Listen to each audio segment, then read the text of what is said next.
I would say that some people they just live with stress and they just don't know they have it. They might have like their jaws are hurting all the time, and that's because they spend the whole day just clenching their jaw. They don't even know why they do that, or their shoulders hurt, and that's because they just have their muscles contracted the whole time. And they do have stress, but they don't know about it. It's not like an acute pain that you can pinpoint. Oh, that's, I mean, you can pinpoint the muscles hurting afterwards, but you said that stress can cause so much stuff, but it's not something that I don't think people are so self-aware about it as they should or they could. I don't know. Do you think it's even possible to do that?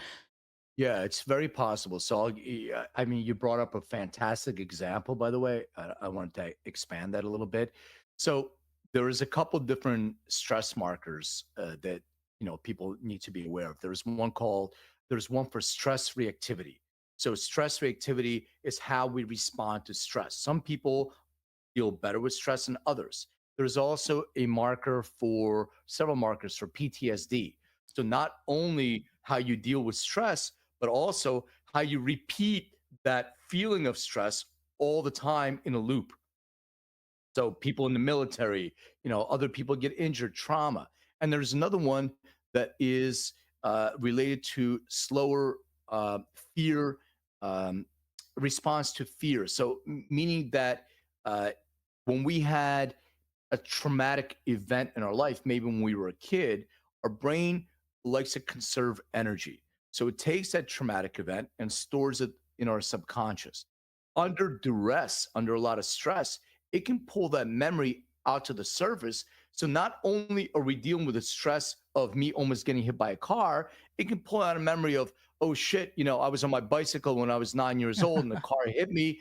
And now I'm dealing with that stress level. So that's why I'm saying it's polygenic. So people have a lot of these responses. And you talked about clenching and grinding.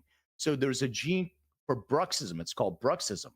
And if let's say you have a high stressful job, you're an executive, you're not doing anything during the day, you're not practicing mindfulness, you're not doing anything during the day to reduce your stress, but you're going through the motions, you're used to it. When you go to sleep, if you have a predisposition to bruxism, you can be grinding and clenching your teeth. So if that happens, you're absolutely right. I mean, you feel in your jaw, maybe, or maybe some people get used to it. But what happens is if you measure your sleep quality, you're not getting your good quality theta sleep. So you're not doing the reset of your sleep. And you're on this hamster wheel of, again, I'm doing this. And what happens to you? Well, one of the things in restful sleep is, as an example, you're producing more hormones when you sleep. You're producing more testosterone. That's your reset. You're producing more estradiol as a woman. Now, men who are getting up there over 50, like me, for instance, we have to be aware of our testosterone levels. And if I'm not getting my good quality sleep, I'm also reducing my testosterone level, which can lead to a whole bunch of other health issues, all because I'm not dealing with my stress during the day, all because I'm grinding, clenching my teeth at night. And if I have a predisposition to bruxism in my genetics, I know of this about myself, and I can take specific actions to mitigate that. Hmm. Yeah, yeah. Ooh. I wish more people knew about it, because I do believe the stress is just for many a lifestyle that they're not aware. They just go throughout their lives like with bruxism or all of those other symptoms that we talked about, and it's just their life. That's who they are. Like they don't even know that there's a life without it. So let me ask you that: is it possible to live a stress-free life? Yeah, I mean, if you're a monk, even though I had a few monks on my own show.